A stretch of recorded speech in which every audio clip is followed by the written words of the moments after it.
Hello, everybody.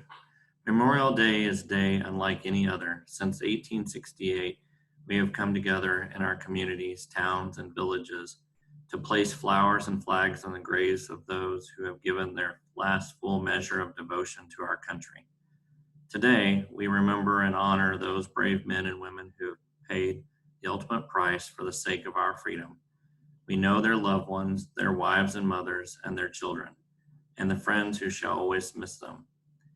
They have left a legacy of freedom, and they taught their children and their children's children the value of sacrifice and work and virtue, the necessary conditions of freedom, and they taught us to love our country.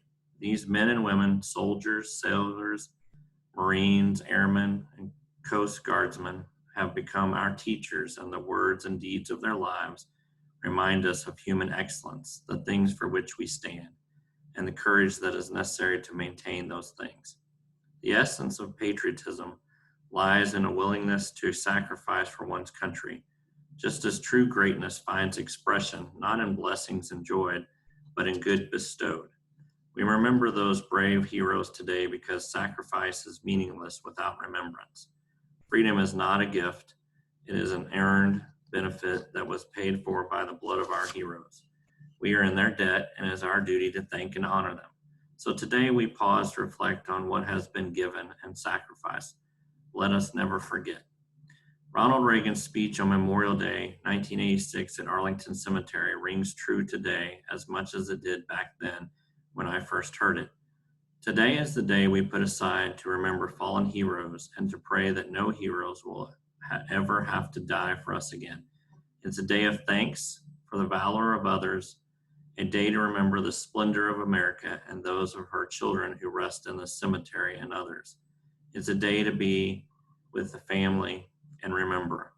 I was thinking this morning that across the country, children and their parents will be going to the town parade, and the young ones will sit on the sidewalks and wave their flags as the band goes by. Later, maybe they'll have a cookout or a day at the beach, and that's good because today is a day to be with the family and to remember. Arlington, this place of so many memories, is a fitting place for some remembering. So many wonderful men and women rest here, men and women who led colorful, vivid, and passionate lives. There are the greats of the military, Bull Halsey and the Admiral Leahy, father and son, Blackjack Pershing and the GI's General Omar Bradley, great men all, military men. But there are others here known for other things. Here in Arlington rests a sharecropper's son who became a hero to lonely people. Joe Louis came from nowhere, but he knew how to fight, and he galvanized the nation in the days after Pearl Harbor when he put on the uniform of his country and said, I know we'll win because we're on God's side. Audie Murphy is here. Audie Murphy of the wild, wild courage. Or what else would you call it when a man bounds onto the top of a disabled tank, stops an enemy advance, saves lives, and rallies his men, and all of it single-handedly? When he radioed for artillery support and was asked how close the enemy was to his position, he said, wait a minute, and I'll let you speak to them. Michael Smith is here, and Dick Scobie, both of the Space Shuttle Challenger.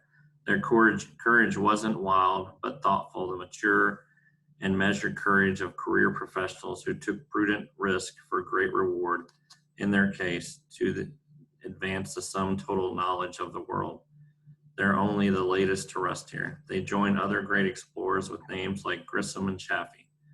All of these men were different, but they shared this in common. They loved America very much. There was nothing they wouldn't do for her, and they loved with the sureness of the young.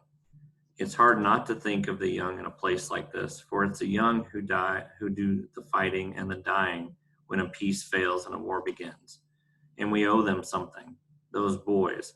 We owe them first of a promise that just as they did not forget their missing comrades, neither ever will we. And there are other promises. We must always remember that peace is a fragile thing that needs constant vigilance. We owe them a promise to look at the world with a steady gaze and perhaps a resigned toughness, knowing that we have adversaries in the world and challenges, and the only way to meet them and maintain the peace is by staying strong. If we really care about peace, we must stay strong. If we really care about peace, we must, through our strength, demonstrate our unwillingness to accept an ending of the peace. We must be strong enough to create peace where it does not exist and strong enough to protect it where it does.